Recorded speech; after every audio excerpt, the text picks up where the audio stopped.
Welcome, Cik Zafri. How are you today? Thank you, Azlan. I'm good. Thank you. Wonderful. So can you give us a short description about what you see are the critical challenges for Etika in the context of health and mental health, and especially in the context of Islamic finance? Among the challenges faced by Etika Family Takaful, I would like to highlight three things. One is on the medical inflation. Medical costs are increasing on average 13% year on year. And as a result, contribution for medical takaful coverage in the country have been increasing at an unsustainable rate in recent years. Number two, many customers want their health insurance to connect with them on a personal level. Many want their insurer to be a trusted advisor, like an advisor that can educate but not overwhelm them with the information and choices. And on the last one, on mental health require long-term care.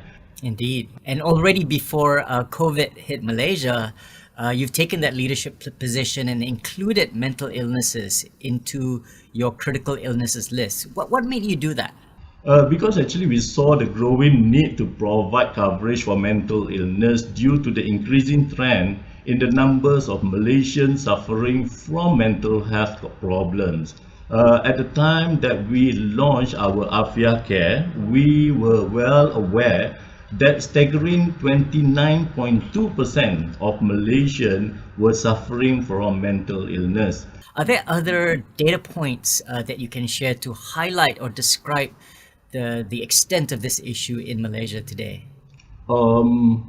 Yeah, we can see both actually, or at the global level and also in Malaysia. According to World Health Organization, 1 in 4 individuals develop a common mental disorder, such as depression or anxiety every year, with 2 in every 100 people developing manic depression in their lifetime. And in Malaysia, the Malaysian Ministry of Health expected mental health disorder to be the second highest form of health problem affecting Malaysia after heart diseases. What I find devastating about mental illness is that many suffer in silence. Mental illness is a subject that has traditionally been something difficult to talk about. There may be stigma associated with the condition and a lack of understanding. However, it is seemed to be slowly changing as this topic being more widely spoken about, and there are more and more avenues for people to seek help. What about your particular focus on mental issues from an Islamic viewpoint? We are looking at the principle of Sharia or Makasi al-Sharia, among the key objectives of Sharia are to protect the life, or they call it al-naf, and also to protect the intellect, al-aqal, of a person. So a sound intellect contributes toward a sound life. In other words, affected mental health will lead to an affected sound mind, which generally leads to poor decision making.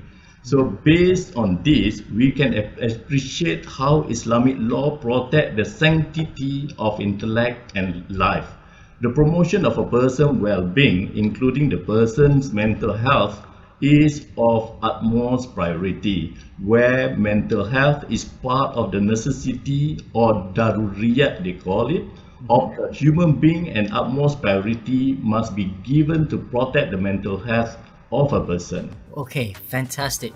Well, Cik Zafri, thank you very much for sharing with us what Etika Family Takaful is doing in this field, recognizing that this is a serious issue. So between 1 in 4 or 30% of Malaysians are wrestling with this, but many are suffering from silence.